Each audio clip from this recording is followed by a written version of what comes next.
ជំរាបសួរបងប្អូនយើងទាំងអស់គ្នានេះស្រូវរបស់យើងព្រោះបាន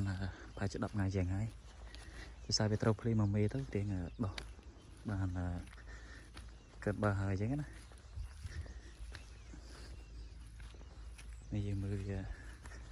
ស្រូវនេះរៀងដោះរៀងស្ទើរប៉ុន្តែវាសោកកលាំងដោយសារយើងអត់បានប្រើប្រាស់ជីគីមីទេយើងប្រើ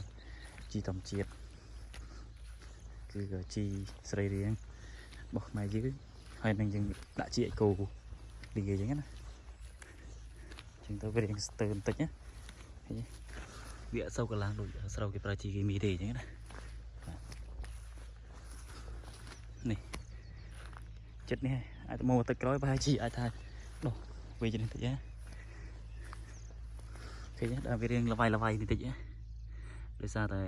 យើងប្រើប្រភេទជីខ្មែរយើងជីធម្មជាតិខ្មែរយើងបាទស្រូវវាគេចាំនេះមានកន្លែងខ្លះក្រាស់កន្លែងខ្លះស្ដើងយើងសេរីធ្វើម៉េចឲ្យវារៀងតែសារប្រហែលជាយើងព្រោះទៅដីវាអត់ស្អាតដោយសារដីរឹងអញ្ចឹងទៅវាដោះរៀងកដប់កន្លែងក្រាស់វាក្រាស់បនហេយើងកដប់ដោយសារយើងរើសអត់បានស្អាតប៉ុន្មានទេដោយសារដីវារឹងពេក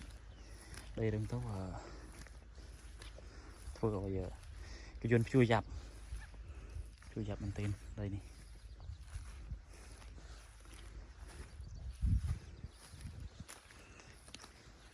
ស្រូវនេះសប្តាហ៍ក្រោយមកអីប្រហែលជាផ្លែកហ្នឹងសប្តាហ៍ក្រោយមកអីប្រហែលជាអាចថា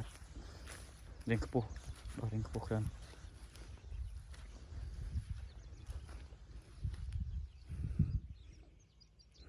ទេសភាពពេលព្រឹក